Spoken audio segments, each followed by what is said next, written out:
Good morning class. Sorry वो video actually अकेले होने की वजह से यहाँ पता भी नहीं चलता है कि वीडियो रिकॉर्ड हो भी रही है या नहीं। हम लगातार पढ़ाते पढ़ाते पूरा फिनिश कर दिए। जब हम फ़ोन चेक किए तो पता चला कि रिकॉर्डिंग हाफ हो के रुक गई थी। क्लियर है? तो अब क्या कर सकते हैं, फ़िलहाल तो जो हो गया सो हो गया। अब हम उसी के आगे फिर से कंटिन्यू करेंगे। एक मिनट आप रुकिए, हम इसको फ्लाइट मोड पर लगा लें फ़ोन। हाँ तो चलिए ठीक है, स्टार्ट करते हैं फिर से। देखिए लास्ट क्लास अभी बात क्या हो रही थी, हम लोग सेल पोटेंशियल और इलेक्ट्रोमोटिव फोर्स को डिस्कस कर रहे थे। यही वाली चीज़ थी ना, यहीं पे चीज़ें रुक गई थी। देखिए ईएमएफ और सेल पोटेंशियल में क्या डिफरेंस है। एक्चुअली न्यूमेरिकली अगर हम बात करें तो इनमें कोई डिफरेंस नहीं है, ये बिल्कुल सेम है। लेकिन थ्योरेटिकली इनके बीच डिफरेंस है। एक्चुअली हम आपको ऐसे दिखाते हैं एक्चुअली ये है क्या। ये फर्स्ट ऑफ ऑल आप एक बार इसको आप देखिए, ये है क्या। हम अरेंजमेंट बना दें, चलिए एक रफ अरेंजमेंट बना के हम दिखाने की कोशिश करते हैं आपको।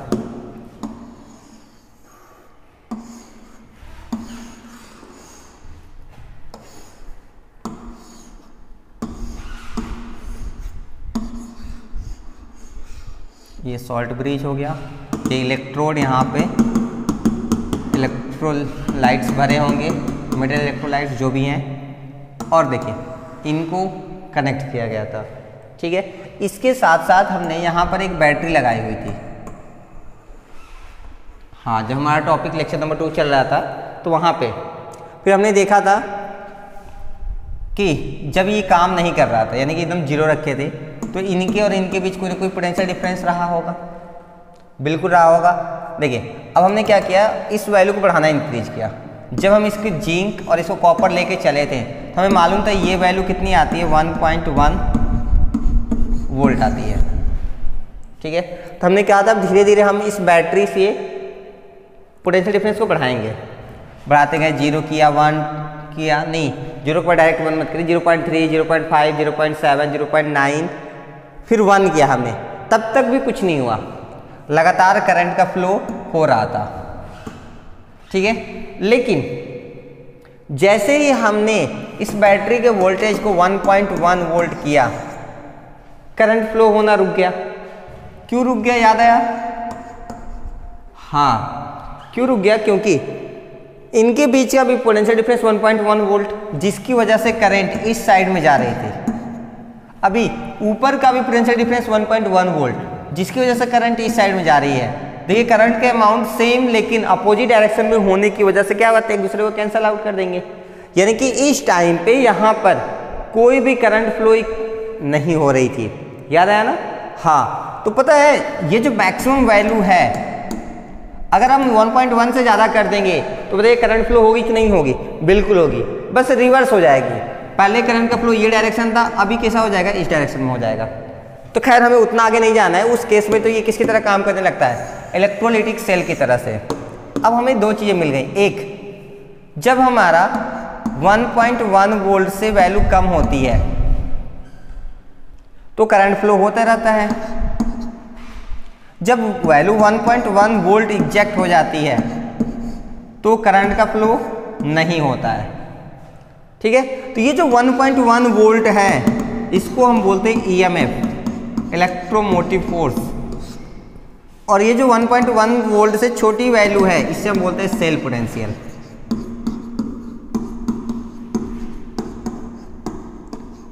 अब कैसे याद रखेंगे, ईएमएफ तब डिफाइन होता है जब आपके सेल बैटरी में करंट फ्लो रुक जाती है, यानी कि उस टाइम पे एक्सटर्नल सोर्स का वोल्टेज डिफरेंस और आपके सेल पोटेंशियल का पोटेंशियल डिफरेंस दोनों क्या हो जाती है, इक्वल हो जाती है। तो वहाँ पे क्या डिफाइन होता है, ईएमएफ, इलेक्ट्रोमोटिव फोर्स।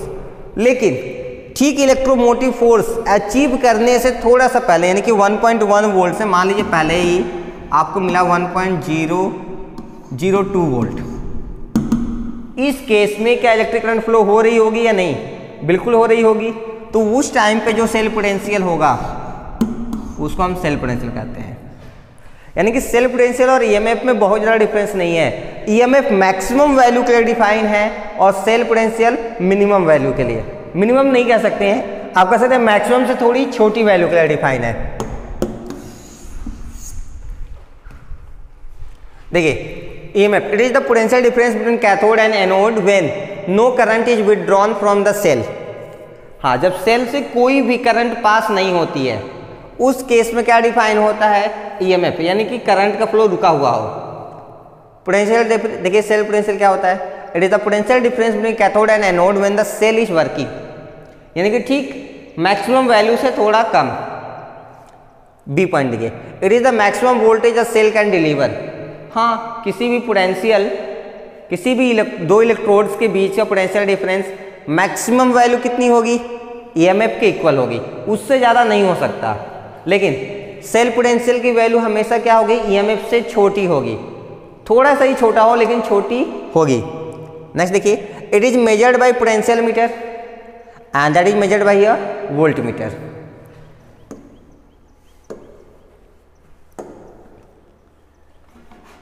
चलिए नेक्स्ट हम देखते हैं क्या है हमारे पास। हाँ, for numerical purpose both are taken to be same, यानी कि सेल पोटेंशियल और इलेक्ट्रोमोटिव फोर्स दोनों को हम क्या लेके चलते हैं, सेम। देखिए सेल पोटेंशियल का नोटेशन हम क्या लिखते हैं, ई सेल, फॉर्मूला क्या लिखेंगे, E cathode minus E anode. EMF का फॉर्मूला क्या लिखेंगे हम, E nought cell is equal to E nought cathode minus E nought anode. ध्यान रहे ये दोनों ही वैल्यू किसके लिए डिफाइन होती हैं, एसआरपी, यानी कि रिडक्शन रिएक्शन के लिए डिफाइन है। हमने आपको बहुत ही ध्यान देकर इस चीज़ को कहा था याद रखने के लिए कि हमने कैथोड और एनोड को माइनस रिलेशन में सिर्फ इसलिए लिखा है क्योंकि यहाँ पर कैथोड का भी रिडक्शन रिएक्शन लेंगे और एनोड का भी। आपके माइंड में तुरंत आएगा सर एनोड पे तो ऑक्सीडेशन होता है, फिर हम रिडक्शन कैसे लिखेंगे, हम उसको रिवर्स करके लिखेंगे। अब हम लिखना भी सिखाएंगे आपको, फिलहाल आपको ऐसे ही याद रखना है। चलिए नेक्स्ट हमारा measurement of standard electrode potential. अब किसी भी सिंगल इलेक्ट्रोड का इलेक्ट्रोड पोटेंशियल हम कैसे मेजर कर सकते हैं। तो अभी आपको माइंड में आएगा सर लास्ट में आपने कहा था कि ये तो मेजर किया ही नहीं जा सकता। हमने कहा था एक्सपेरिमेंटली हम मेजर नहीं कर सकते, लेकिन हाँ हम कोई अलग से बाहर से एक ऐसा इलेक्ट्रोड लेके आए जिसकी इलेक्ट्रोड पोटेंशियल मुझे पहले से मालूम हो, उसको इसके साथ अटैच करके हम कैलकुलेट कर सकते हैं। उसे हम बोलते हैं रेफरेंस इलेक्ट्रोड। क्या कहते हैं, रेफरेंस इलेक्ट्रोड। आइए देखते हैं। देखिए यही चीज दिया है, since electrode potential of a single electrode can not be measure directly. हाँ, किसी भी सिंगल इलेक्ट्रोड का इलेक्ट्रोड पोटेंशियल हम डायरेक्टली मेजर नहीं कर सकते, इसलिए हम क्या करते हैं, एक रेफरेंस इलेक्ट्रोड जिसका हमें पहले से ही इलेक्ट्रोड पोटेंशियल पता हो, क्या लिखा, नॉन इलेक्ट्रोड पोटेंशियल, यानी कि रेफरेंस इलेक्ट्रोड हम उनको कहेंगे जिसका इलेक्ट्रोड पोटेंशियल मुझे पहले से पता है, उसको हम कंबाइन करके सेल को कंप्लीट करा देंगे, फिर दोनों के बीच का पोटेंशियल डिफरेंस कैलकुलेट करेंगे। कैसे करते हैं अभी हम अरेंजमेंट देखेंगे तो और आसान हो जाएगा। फिलहाल आगे बढ़ते हैं, ये बात क्लियर है। तो हम रेफरेंस इलेक्ट्रोड किसको लेंगे, ऐसे इलेक्ट्रोड को लेंगे जिसकी इलेक्ट्रोड पोटेंशियल पहले से पता है। हम लेते हैं स्टैंडर्ड हाइड्रोजन इलेक्ट्रोड। किसको लेते हैं हम, स्टैंडर्ड हाइड्रोजन इलेक्ट्रोड, जिसका इलेक्ट्रोड पोटेंशियल पता तो नहीं है, लेकिन हाँ IUPAC ने इसको मान रखा है कितना, 0। कितना मान रखा है, 0। यानी कि SHG का जब भी ऑक्सीडेशन पोटेंशियल पूछा जाएगा या रिडक्शन पोटेंशियल, वैल्यू हमेशा क्या आएगी, 0। चलिए देखते हैं। तो ये है हमारा स्टैंडर्ड हाइड्रोजन इलेक्ट्रोड, जिसको हम रेफरेंस इलेक्ट्रोड के तौर पे यूज करेंगे। अरेंजमेंट देखिए बहुत सिंपल सा है। एक इन्वर्टेड ट्यूब ले लेंगे, ठीक है, उस ट्यूब में हाइड्रोजन गैस फिल की जाती है। कौन सी गैस, हाइड्रोजन गैस फिल की जाती है। प्रेशर 1 बार। दूसरी चीज जो उसमें हम मिक्स करते हैं वो एसिड मिक्स करते हैं। याद है हम जब मेटल्स यूज करते थे तो यहाँ पे मेटल के इलेक्ट्रोलाइट्स यूज करते थे, यहाँ हम एसिड यूज करेंगे। क्यों करते हैं भी देखते हैं। देखिए हाइड्रोजन गैस जब आप यहाँ पे फिल करेंगे तो आपको आयंस किसके मिलेंगे, हाँ हाइड्रोजन के ही आयंस मिलेंगे। तो बताइए हाइड्रोजन के आयंस कौन देता है, एसिड्स देते हैं। एसिड्स वही होते हैं जो हाइड्रोजन के आयंस H+ आयंस देते हैं। तो इसलिए हम यहाँ पे क्या फिल करेंगे, हाइड्रोजन आयंस फिल करेंगे। एक्चुअली हाइड्रोजन आयंस नहीं फिल करेंगे, हाँ कोई एसिड फिल कर देंगे जिससे हमें हाइड्रोजन आयंस आराम से मिल जाते हैं। और वो एसिड कैसी होनी चाहिए, 1 मोलैरिटी शो करनी चाहिए, यानी उसकी मोलैरिटी 1 होनी चाहिए। दूसरा प्रेशर 1 बार, मोलैरिटी 1 मोलर होनी चाहिए। देखिए इसमें क्योंकि अब हाइड्रोजन तो गैस है, क्या हाइड्रोजन का हम इलेक्ट्रोड बना सकते हैं गैस का? बिल्कुल नहीं। अच्छा जब भी गैस आता था हम कौन सा इलेक्ट्रोड बनाते थे? हाँ प्लेटिनम का। हमने एक प्लेटिनम का इलेक्ट्रोड लगा दिया यहाँ पर, ठीक है। चलिए ये है हमारी अरेंजमेंट किसकी? स्टैंडर्ड हाइड्रोजन इलेक्ट्रोड की। देखिए इसे कुछ पॉइंट्स है हमें ध्यान रखने हैं। पहला पॉइंट ये है कि हम SHE को, स्टैंडर्ड हाइड्रोजन इलेक्ट्रोड को एनोड के तौर पे भी यूज कर सकते हैं और कैथोड के तौर पे भी यूज कर सकते हैं। अगर मेरे पास जो इसका इलेक्ट्रोड पोटेंशियल निकालना है वो एनोड की तरह काम कर रहा है, हम SHE को कहाँ लगा देंगे? कैथोड पे। अगर उसका पहले से ही कैथोड पे काम हो रहा है, जिसके इलेक्ट्रोड पोटेंशियल निकालना है, तो हम इसको कहाँ यूज कर लेंगे? एनोड पे। यानी कि ये अच्छी बात है, आपको एनोड पे काम कराना है तो भी SHE यूज कर सकते हैं, आपको कैथोड पे यूज करना है तो भी SHE यूज कर सकते हैं। यानी स्टैंडर्ड हाइड्रोजन इलेक्ट्रोड एनोड पे भी काम कर सकता है और कैथोड पे भी। आगे देखिए second, electrode potential of standard hydrogen electrode is arbitrarily taken as 0। देखिए एक्चुअली इसकी एग्जैक्ट वैल्यू 0 नहीं होती है स्टैंडर्ड हाइड्रोजन इलेक्ट्रोड की, ना ही ऑक्सीडेशन पोटेंशियल ना ही रिडक्शन पोटेंशियल, कोई भी 0 नहीं होती है। लेकिन हमने मान लिया, एक्चुअली हमने सिर्फ नहीं, IUPAC ने ही इस बात को मान लिया है, कितना? 0 वोल्ट। तो देखिए ऑक्सीडेशन पोटेंशियल कब मिलेगा हमें? जब H2H+ में कन्वर्ट होता है तो 0 वोल्ट।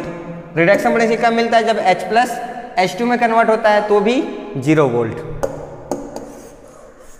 अरेंजमेंट देखिए कैसे काम करता है ये। हाँ ये सब तो देखिए पीछे एक्सप्लेन किया था ना, सारी वैल्यू आपको यहाँ तक दिख भी रही है।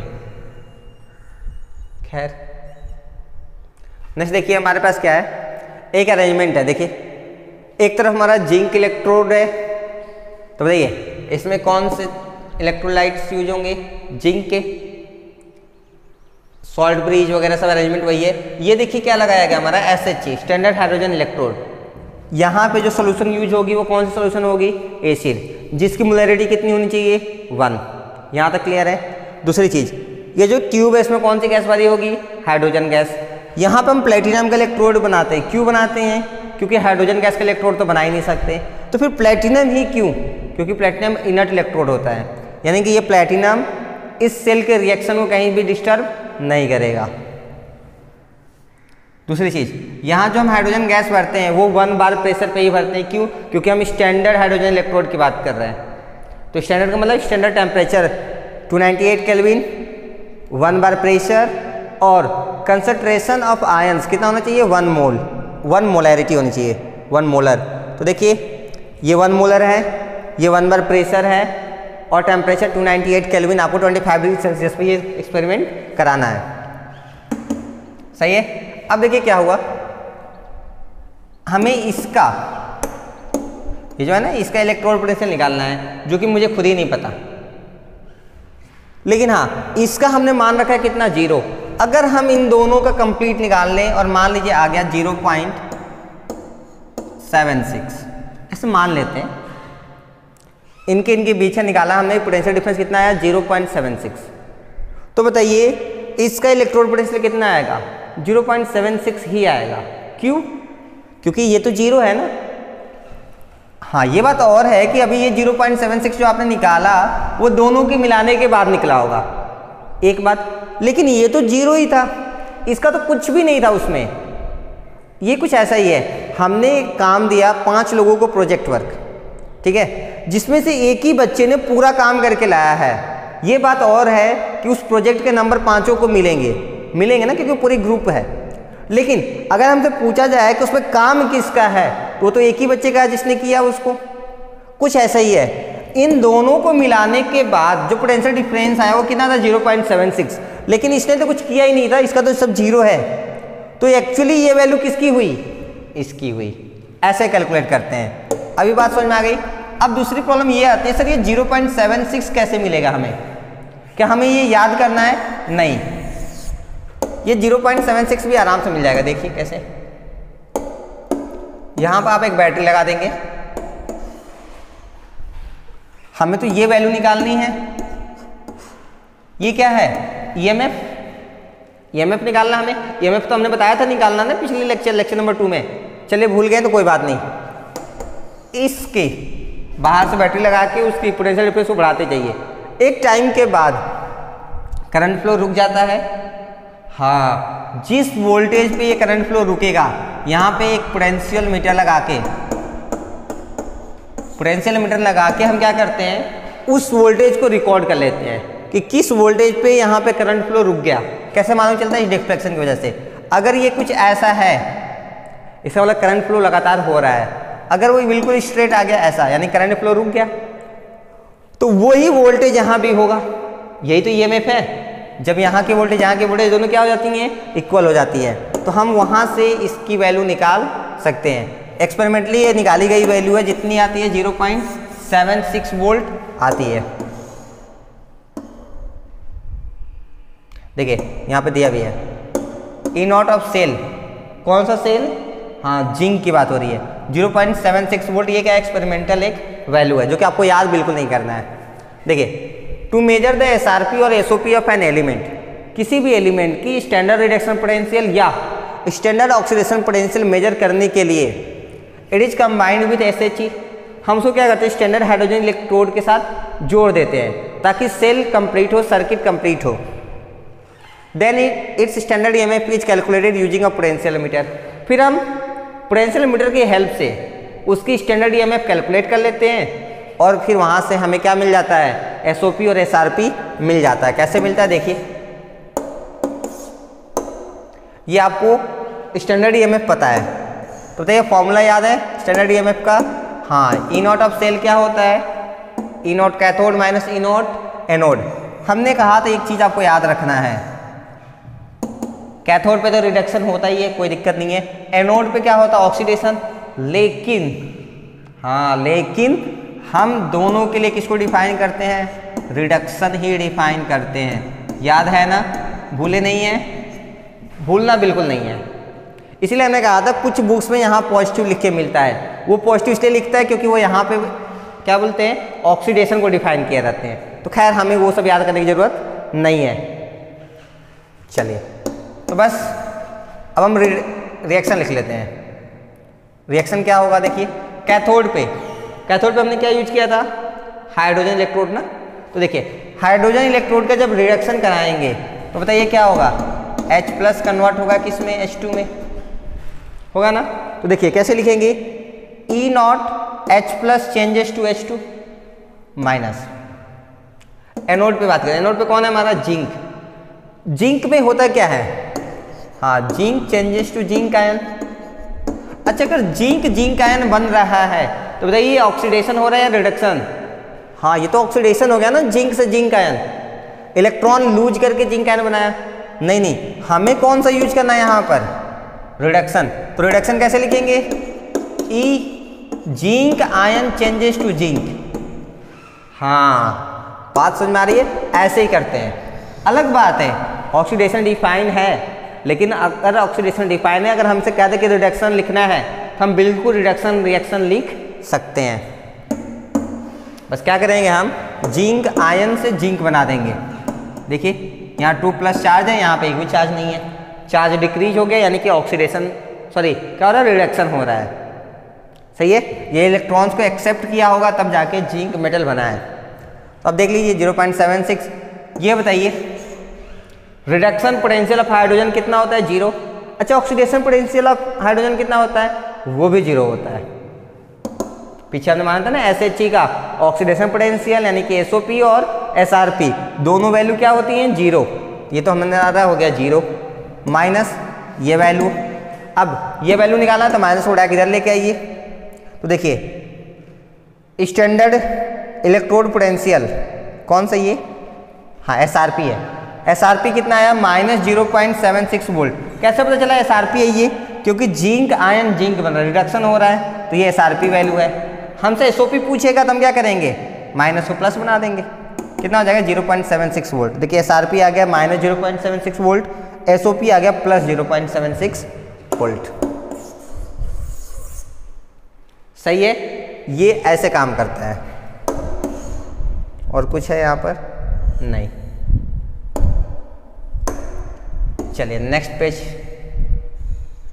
क्योंकि अब हमने स्टैंडर्ड हाइड्रोजन इलेक्ट्रोड से स्टैंडर्ड इलेक्ट्रोड पोटेंशियल निकालना सीख लिया, यानी कि एसओपी एसआरपी निकालना हमने सीख लिया है, तब हम इसके सिग्निफिकेंस सीखते हैं कि हमने इसको क्यों निकालना सीखा, इससे क्या फायदे हो सकते हैं। तो फायदे तो बहुत है। देखिए, पहला स्टैंडर्ड इलेक्ट्रोड पोटेंशियल, फिर से आपको कंफ्यूज नहीं होना। स्टैंडर्ड इलेक्ट्रोड पोटेंशियल यानी कि दो टाइप के होंगे, कौन कौन से? एसआरपी और एसओपी। एसआरपी कौन है? Standard reduction potential. एसओपी कौन है? Standard oxidation potential. Values give the tendency of the element to get oxidized और रिड्यूस्ड, यानी कि आप एसआरपी और एसओपी से देख के बता सकते हैं कि कोई भी एलिमेंट कितनी जल्दी रिड्यूस होगा या कितनी जल्दी ऑक्सीडाइज्ड होगा। मेरी बात ध्यान समझिएगा, जिसकी एसआरपी की वैल्यू सबसे ज़्यादा, उसका रिडक्शन उतनी आसानी से होगा। और एक चीज़, जो रिड्यूस होते हैं, जो खुद रिड्यूस होते हैं, 10th की याद है ना, वो कैसे एजेंट होते हैं? ऑक्सीडाइजिंग एजेंट होते हैं, अपोजिट की तरह काम करते हैं। जो खुद ऑक्सीडाइज्ड होते हैं, बताइए वो किसी तरह काम करते हैं? रिड्यूसिंग एजेंट की तरह काम करते हैं। ये आप नोट पॉइंट में कहीं मेंशन कर लीजिएगा। चलिए, अब मान लीजिए मेरे पास एक्स वाई जेड 3 एलिमेंट है, ठीक है। हम सबकी आपको एसआरपी वैल्यू दिए हैं, -0.2, -0.5 और 0.6, ऐसे रैंडम वैल्यू ले लेती है। अब हमें बताइए एक्स वाई जेड एलिमेंट में सबसे आसानी से कौन रिड्यूस होगा? हाँ, जेड होगा। क्यों? क्योंकि जेड की वैल्यू सबसे ज़्यादा है। अब अगर हमसे ये पूछ ले, बताइए कि सबसे ज़्यादा आसानी से ऑक्सीडाइज्ड कौन होगा, ये तो एसआरपी से थोड़ी बता सकते हैं। ऑक्सीडाइज निकालने के लिए हमें क्या निकालना होगा? एसओपी की वैल्यू। तो देखिए, ये माइनस है तो एसओपी में क्या हो जाएगा? प्लस। ये माइनस है तो ये भी प्लस, ये प्लस है तो ये क्या हो जाएगा? माइनस। अब बताइए एसओपी में किसकी वैल्यू बड़ी है? 0.5, यानी कि सबसे ज़्यादा जल्दी ऑक्सीडाइज कौन होगा? वाई। बात क्लियर है? हमसे ये भी पूछ सकते हैं, बताइए स्ट्रॉन्गेस्ट ऑक्सीडाइजिंग एजेंट इसमें कौन है? कौन? Strongest oxidizing agent. अच्छा, ऑक्सीडाइजिंग एजेंट कौन होते हैं? जो खुद रिड्यूस होते हैं, यानी कि रिडक्शन पावर सबकी ज़्यादा किससे है? एसआरपी से पता चलेगा, यानी कि जेड होगा हमारा स्ट्रॉन्गेस्ट ऑक्सीडाइजिंग एजेंट। ऐसे हमसे पूछ सकता है स्ट्रॉन्गेस्ट रिड्यूसिंग एजेंट। तो बताइए रिड्यूसिंग एजेंट कौन होंगे? जो खुद ऑक्सीडाइज होंगे, यानी जिसकी एसओपी की वैल्यू सबसे ज़्यादा, वाई वाला। तो ऐसे छोटे छोटे क्वेश्चंस आपसे उठा के पूछे जा सकते हैं और वो सब आंसर हम दे देंगे। किसके बेसिस पे? हाँ, स्टैंडर्ड इलेक्ट्रोड पोटेंशियल के बेसिस पे। चलिए सेकेंड पॉइंट देखिए क्या दिया है। More positive is the SRP of an element more will be its tendency to get reduced. जिसकी एसआरपी जितनी ज़्यादा होगी उसके रिड्यूस होने की कैपेसिटी भी उतनी ही ज़्यादा होगी और वो उतना ही अच्छा ऑक्सीडाइजिंग एजेंट होगा, क्योंकि वो रिड्यूस हो रहा है तो किसकी तरह काम करेगा? ऑक्सीडाइजिंग एजेंट की तरह काम करेगा। नेक्स्ट देखिए, मोर positive is the SOP of an element. हाँ, जिसका एसओपी यानी कि स्टैंडर्ड ऑक्सीडेशन पोटेंशियल जितना ज़्यादा होगा वो एलिमेंट उतनी आसानी से ऑक्सीडाइज होगा। जो जितनी जल्दी ऑक्सीडाइज होगा, बताइए वो उतना ही अच्छा कौन सा एजेंट होगा? रिड्यूसिंग एजेंट होगा। सही है। आगे एक नोट पॉइंट है जो कि ध्यान रखना आपको, इफ नथिंग इज गिवन। हाँ, न्यूमेरिकल क्वेश्चंस में अगर आपको रिएक्शन दे के उसने ये नहीं बताया कि यहाँ पे ऑक्सीडेशन दिया है या फिर रिडक्शन दिया है, यानी कि एसआरपी वैल्यू दिया है या एसओपी, तो हमेशा हम ई नॉट को एसआरपी लेके चलेंगे। कौन सी वैल्यू लेके चलेंगे? एसआरपी, यानी कि स्टैंडर्ड रिडक्शन पोटेंशियल मानकर आगे सॉल्व करेंगे। चलिए मेरे पास कुछ क्वेश्चंस है, आइए क्वेश्चंस को डील करते हैं।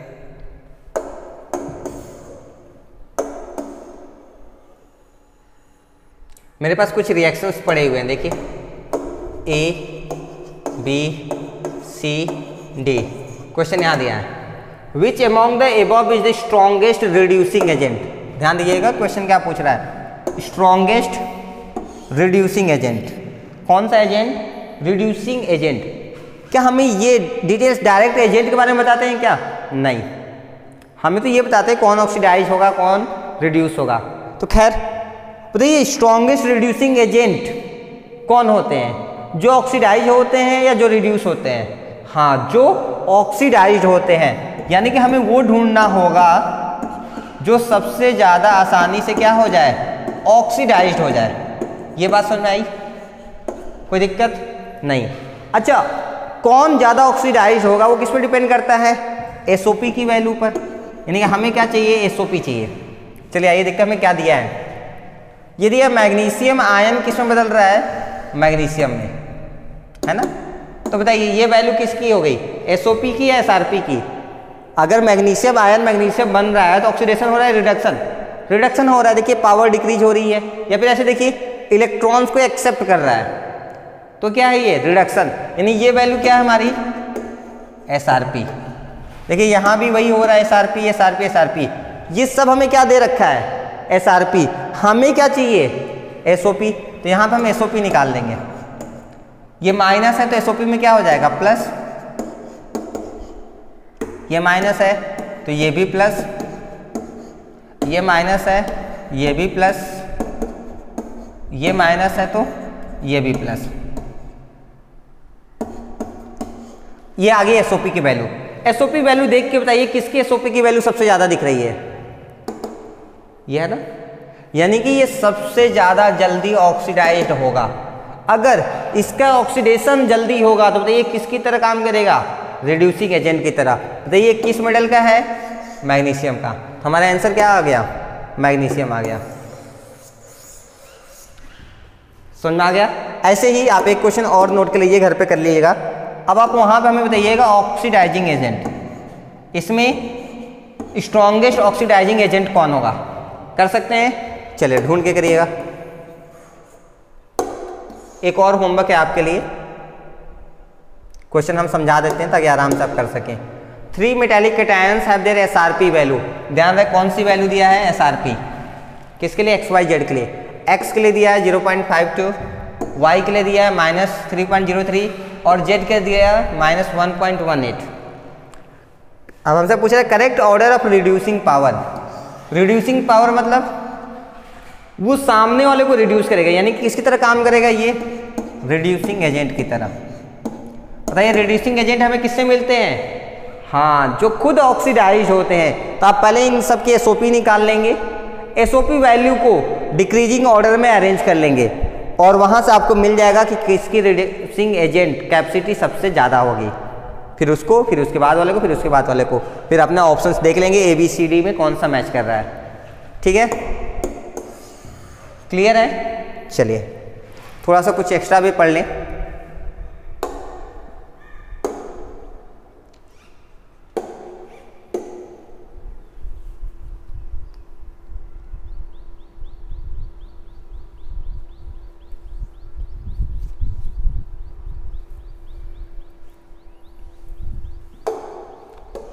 चलिए मेरे पास एक और क्वेश्चन है, आइए डिस्कस करते हैं। क्या है, for the reduction of NO3 ions. I think ये क्वेश्चन मुझे आपको होमवर्क देना चाहिए, आप खुद से ट्राई कर सकते। चलिए हम कराई देते, कोई बात नहीं। For the reduction of NO3 ions in aqueous solution E0 is given 0.96 volt. यानी कि हमें SRP दिया है किसका, NO3 माइनस का। कितना दिया है, 0.96 वोल्ट। बात यहाँ तक समझ में आ रही है? ठीक है। For some metals E0 is given as. अच्छा, और भी कुछ मेटल्स के लिए हमें E0 की वैल्यू दिया है।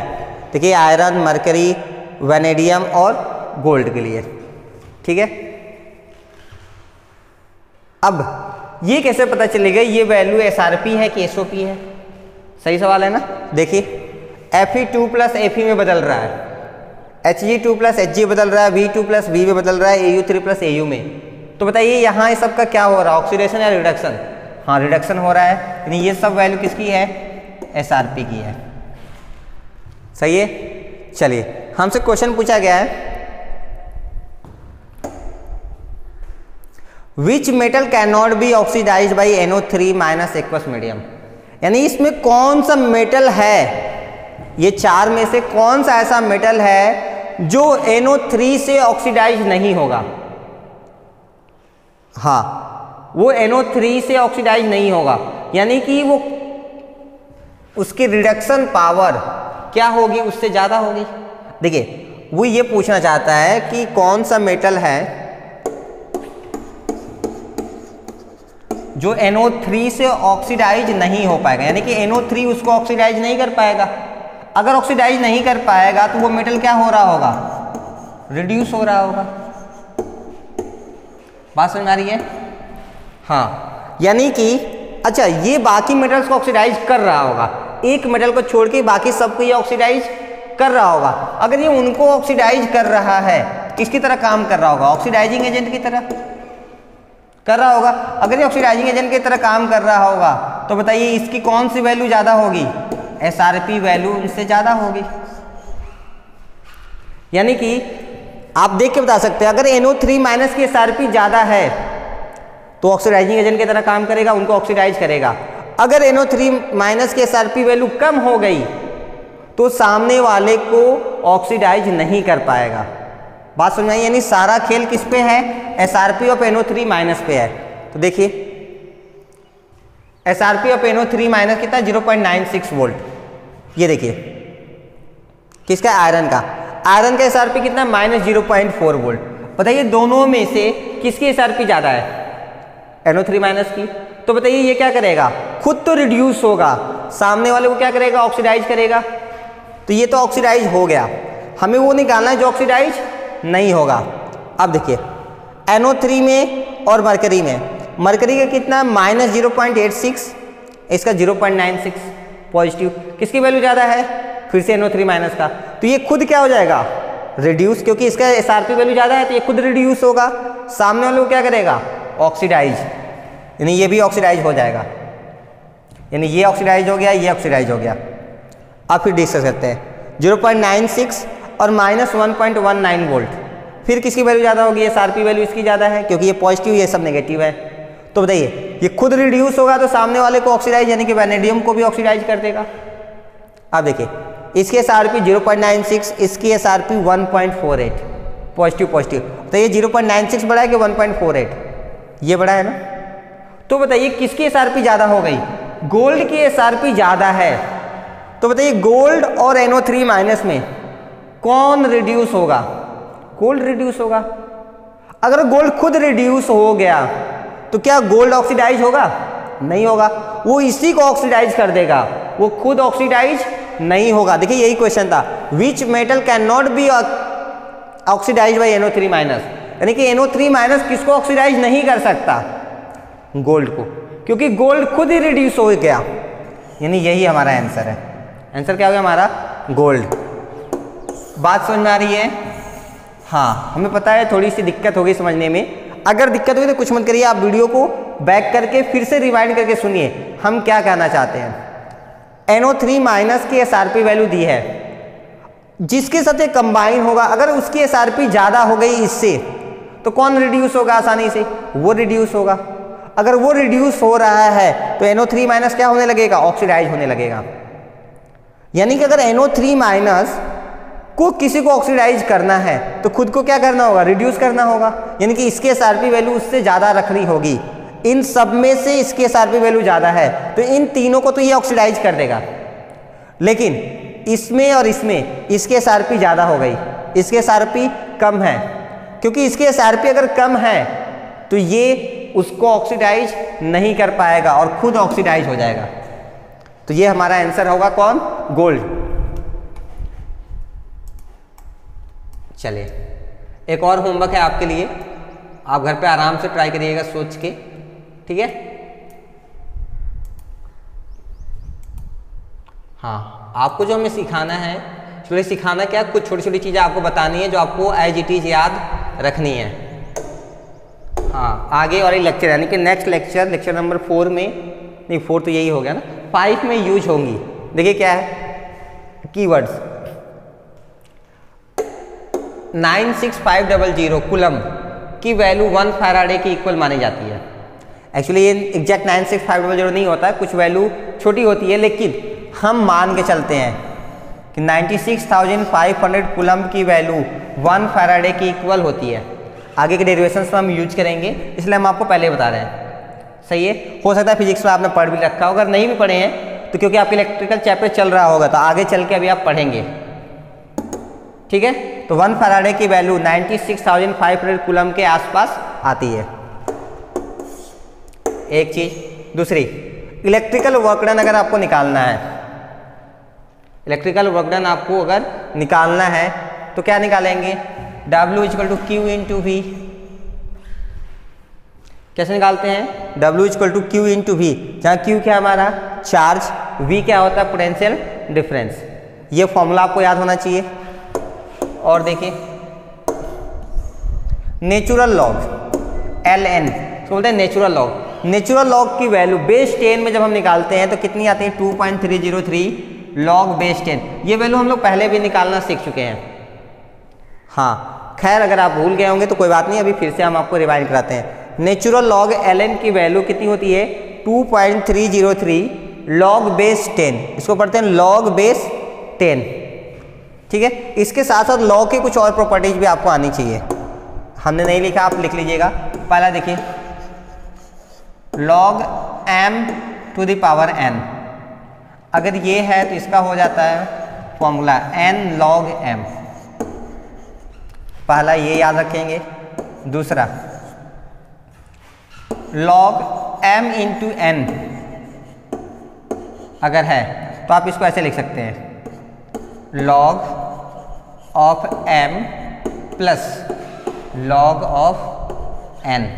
इसी तरह एक और आप लिख लीजिए, log m बाई n है तो इसका होता है log of m minus log of n।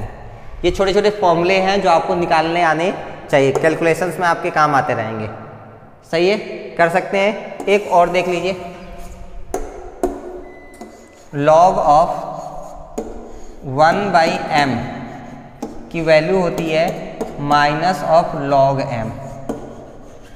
Actually ये सिंपल है, ये वही एप्लीकेशन है उसका। देखिए कैसे होगा, log ऑफ 1 बाई m को हम क्या लिख सकते हैं? m इनवर्स लिख सकते हैं, m के पावर -1 लिख सकते हैं ना। जब m को आप ऊपर लेके जाएंगे तो पावर निगेटिव, यहाँ पावर 1 है पॉजिटिव में, ऊपर लेके जाएंगे तो पावर निगेटिव आ जाएगा। ये बताइए, log m के पावर n का फॉर्मूला आ गया क्या? तो उसके लिए क्या होता है? n log m, यानी कि ये पावर होगा हम आगे ले जाते हैं तो ये हो जाएगा -1 इंटू log m। तो -1 का मतलब क्या? माइनस हो गया, तो माइनस log m। देखिए यही आ गया। तो ये log की कुछ चीज़ें हैं जो आपको डील करने आनी चाहिए। इसके साथ साथ log की कुछ वैल्यू भी आपको पता होनी चाहिए। अभी खैर नीचे है, नेक्स्ट है हमारा, हाँ, change in Gibbs free energy. Delta G is equal to delta G not plus R T natural log of Q. Sorry क्या ये change in Gibbs energy is equal to delta G not plus R T natural log Q. सब तो पता है आपको, natural log की value भी आपको पता चल गई। क्यू क्या है हमारा? हाँ, कोसेंट, रिएक्शन कोसेंट निकालना हमने सीखा था। हाँ, concentration of product upon concentration of the reactants. और हमने देखा था कंसंट्रेशन किस लिए डिफाइन होता है? सिर्फ एक्वस टर्म्स के लिए। गैस के लिए क्या डिफाइन करते हैं हम? हाँ, वेरी गुड, प्रेशर डिफाइन करते हैं। और लिक्विड, प्योर लिक्विड और सॉलिड के लिए क्या डिफाइन करते हैं हम? बस 1 लिखते हैं। उनका कंसंट्रेशन वैल्यू हमेशा कितनी आ जाती है? 1। तो ये रिलेशन आपको याद होना चाहिए। क्या ये? Delta G is equal to delta G not plus R T natural log Q. Next important चीज, minus log of H plus concentration. Minus log of H plus concentration को हम क्या कहते हैं? पीएच कहते हैं। क्या कहते हैं? पीएच कहते हैं। हाँ, कुछ लॉग वैल्यू दिया है जो आपको पता होना चाहिए। देखिए, log 1 सब बेस 10 में है ना, इसलिए आपको बेस 10 का ही पता होना चाहिए। log 1 बेस 10 की वैल्यू हमेशा 0 आएगी। log 2 बेस 10 की वैल्यू 0.3, याद करना है। log 3 बेस 10 की वैल्यू 0.48। देखिए ये सब वैल्यू राउंड अप करके ली गई हैं। हाँ एग्जैक्ट आपको भी लेने की जरूरत नहीं है, अगर फिर भी आप चाहें तो गूगल सर्च करके याद करके लिख सकते हैं, लेकिन हमारा काम इतने से हो जाएगा। जितना ज़्यादा आप वैल्यू बड़ी लेंगे याद करना उतना ही मुश्किल हो जाता है। log 4 बेस 10 की वैल्यू 0.6। वैसे ये आपको याद करने की जरूरत नहीं है, ये तो हम डिराइव कर सकते हैं। देखिए कैसे,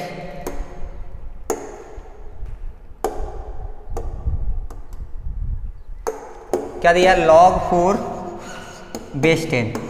देखिए log 4 को हम क्या लिख सकते हैं, ध्यान से देखिएगा, क्या हम log 4 को 2 का स्क्वायर लिख सकते हैं क्या?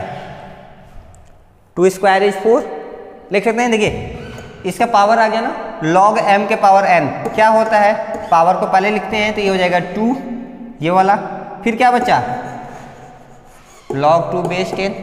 तो देखिए 2 तो 2 ही रहने दीजिए। log 2 की वैल्यू आपको पता है कितनी है, 0.3। अभी याद हो जाएगा आपको भी। देखिए आगे कितना, 0.6। log 4 बेस 10 की वैल्यू 0.6। ये देखिए याद है ना, log 2 की वैल्यू 0.3। log 5 की वैल्यू आपको याद रखना होगा 0.7। log 7 की वैल्यू भी आपको याद रखना होगा कितना, 0.85। देखिए log 6 की वैल्यू नहीं दिया है, आपको कैलकुलेट करना आना चाहिए।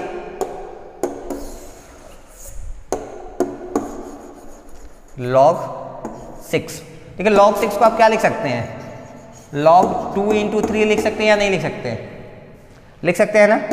चलिए तो अब इसको देखिए क्या हो गया, log m × n है, फॉर्मूला क्या हो जाएगा, log m log 2 plus log 3। log 2 के वैल्यू उठा के यहाँ रख दिए 0.3, log 3 की वैल्यू उठा के रख दिए 0.4, फिर दोनों का ऐड कर दीजिए आपकी वैल्यू मिल जाएगी। देखिए log 2 की वैल्यू 0.3, log 3 की वैल्यू 0.48, इनको ऐड कर देंगे तो हो जाएगा 0.78। किधर गया, हाँ तो 6 की वैल्यू दिया ही नहीं है ना, तो आ जाएगा log 6 की वैल्यू कितनी, 0.78 आ जाएगा। इसी तरह log 7 की वैल्यू आपको याद रखनी है, log 8 की वैल्यू नहीं दिया है। देखिए log 8 की वैल्यू कैसे निकाल लेंगे, आप लिखेंगे log 8 को, देखिए ध्यान से, क्या हम 2 का क्यूब लिख सकते हैं, 2 2 जा 4 2 जा 8, बस तो हो गया काम। ये क्या आ जाएगा, 3 log 2 हो जाएगा। देखिए 3 log 2 की वैल्यू 0.3, सॉल्व कर देंगे ये वैल्यू आ जाएगी 0.9। ऐसे देखिए नेक्स्ट log 9 की वैल्यू आप खुद से चेक करिए, कर सकते हैं, हाँ वीडियो पॉज करके करिए, हो गया। देखिए हम log 9 को क्या लिख सकते हैं, log 3 का स्क्वायर, ये 2 बाहर आ गया, ये हो जाएगा 2 log 3, बस log 3 की वैल्यू उठा के रख देंगे, 2 को मल्टीप्लाई कर देंगे, 0.48 × 2 करेंगे, आई थिंक 0.96 के इक्वल आएगा। अब देखिए एक और log 10, देखिए log 10 की वैल्यू हमेशा कितनी आएगी, 1 आएगी, कितनी आएगी, 1। आप चाहें तो इसको याद रख सकते हैं, log 1 की वैल्यू 0, log 10 की वैल्यू हमेशा 1 आएगी। चाहें तो आप यहाँ लिख लीजिए log 10 बेस 10। एक्चुअली इसके पीछे भी रीजन होता है ना, अगर आप चाहें तो आपको ये सब याद नहीं रखना है, बस आपको पता होना चाहिए log 10 कैसे निकालते हैं। ये ऊपर वाला टर्म और नीचे वाला टर्म को डिवाइड कर देते हैं, तो ऊपर भी log 10 आ जाएगा, नीचे भी log 10 आ जाएगा, log 10 करके क्या मिल जाएगा, 1। खैर वो तो मैथमेटिकल है गया, तो आपको ये वैल्यू ऐसे निकालने आनी चाहिए, कर सकते हैं। तो आज इतना ही, बाकी हम नेक्स्ट क्लास में इसको यूज करेंगे। Till that thank you so much.